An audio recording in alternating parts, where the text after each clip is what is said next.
Income splitting strategies for Canadian families. In this video, we'll explore a series of income splitting strategies designed to reduce your family's overall tax burden, particularly if one or more members are in significantly different tax brackets. Whether you're a high income earner, managing a family trust, or running an incorporated business, there may be legal, compliant ways to reallocate income within your family to reduce taxes. But with these opportunities come important rules and limitations you need to be aware of. Welcome to the channel. My name is Eric Silvaggi. I'm a wealth advisor with Aegis Wealth Management, a part of Wellington Altus Private Wealth. The goal of our channel is to educate Canadians on the complexities of personal finance and to provide clarity to help them reach their goals. If you're new to the channel, please make sure to subscribe and click the like button. Attribution rules, the boundaries of income splitting. The Canada Revenue Agency has set out income attribution rules that limit your ability to simply shift income to the lower income family members. If you transfer or loan assets to a spouse or minor child and those assets generate investment income, the income may still be taxed in your hands. Capital gains to minor children are not currently attributed, but interest and dividend income are. With adult children, attribution does not apply. This makes strategic planning essential. Income splitting with your spouse. One way to split income with a spouse is through a prescribed rate loan. This involves lending funds to your spouse at the CRA's prescribed interest rate and having them invest the funds. As long as interest is paid annually by the due date, the resulting investment income is taxed in their hands, not in yours. Tony lends $100,000 to Carmela at a prescribed rate. Income attribution is avoided if these conditions are met. This is a legitimate strategy, but it must be documented properly and implemented according to the CRA's requirements. Income splitting with children. For children under 18, any interest or dividend income from gifted assets is attributed back to the parent. However, capital gains are not. This allows for opportunities to gift high growth oriented investments to a minor and have any future gains taxed in the minor's hands. For adult children, those aged 18 and over, income earned on gifts or properly structured loans is not attributed back. This can be an efficient way to lower the family's overall tax liability, assuming the child is in a lower tax bracket.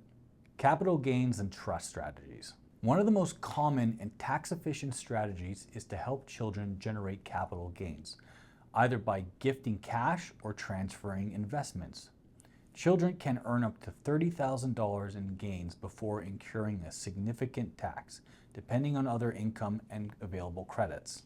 To retain control while still achieving tax savings, some families set up an inter vivos trust. These can be funded with a prescribed rate loan and structured to allocate income and capital gains to the beneficiaries, such as the children.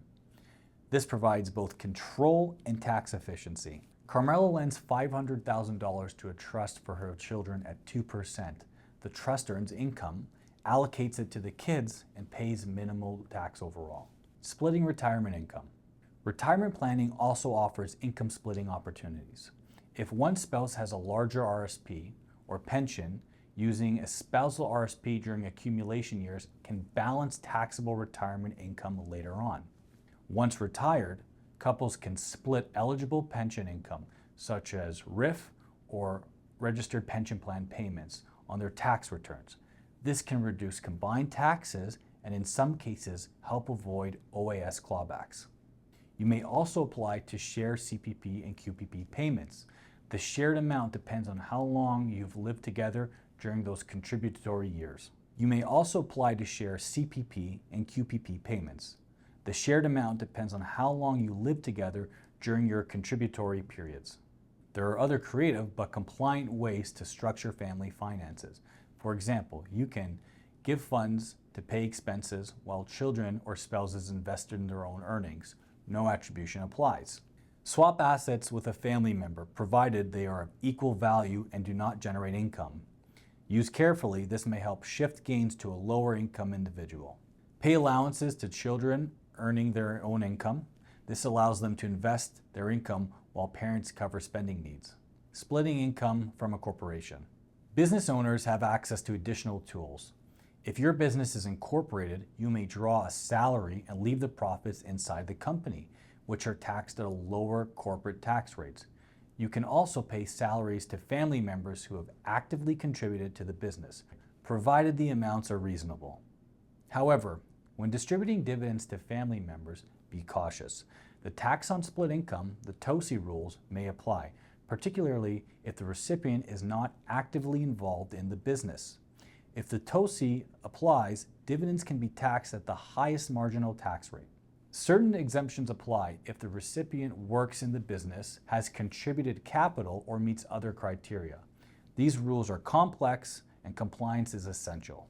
Income splitting can be a powerful way to reduce your family's tax burden, but it must be implemented carefully. Attribution rules, TOSI rules, and other tax regulations can quickly turn a well-intentioned plan into a costly mistake if not followed correctly. Before making any decisions, speak with your accountant or qualified wealth advisor. They can help ensure your strategy is both effective and compliant with Canadian tax law. If you found this video helpful, consider subscribing for more insights on wealth planning and tax strategies. Thank you for watching.